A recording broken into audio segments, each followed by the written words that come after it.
अनुवाद। मैं प्रत्येक जीव के हृदय में परमात्मा स्वरूप स्थित हूँ।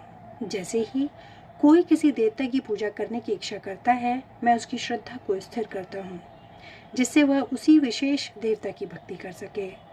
तात्पर्य: ईश्वर ने हर एक को स्वतंत्रता प्रदान की है, अतः यदि कोई पुरुष भौतिक भोग करने का इच्छुक है और इसके लिए देवताओं से सुविधाएं चाहता है, तो प्रत्येक हृदय में परमात्मा स्वरूप स्थित भगवान उसके मनोभावों को जानकर ऐसी सुविधाएं प्रदान करते हैं। समस्त जीवों के परम पिता के रूप में वे उनकी स्वतंत्रता में हस्तक्षेप नहीं करते, अपितु उन्हें सुविधाएं प्रदान करते हैं जिससे वे अपनी भौतिक इच्छाएं पूरी कर सकें। कुछ लोग यह प्रश्न कर सकते हैं कि सर्वशक्तिमान ईश्वर जीवों को ऐसी सुविधाएं प्रदान करके उन्हें माया के पाश में गिरने ही क्यों देते हैं? इसका उत्तर यह है कि यदि परमेश्वर उन्हें ऐसी सुविधाएं प्रदान न करें तो फिर स्वतंत्रता का कोई अर्थ नहीं रह जाता। अतः वे सबों को पूर्ण स्वतंत्रता प्रदान करते हैं, चाहे कोई कुछ करे।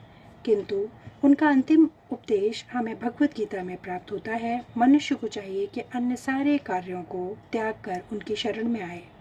इससे मनुष्य सुखी रहेगा।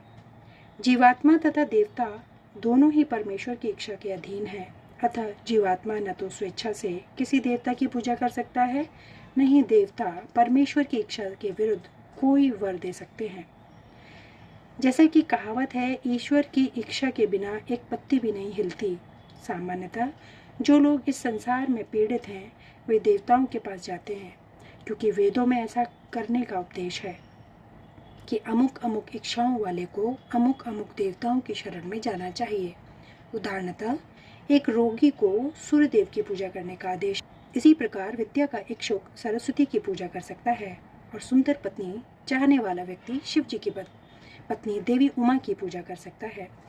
इस प्रकार शास्त्रों में विभिन्न देवताओं के पूजन की विधियां बताई गई हैं, क्योंकि प्रत्येक जीव विशेष सुविधा चाहता है।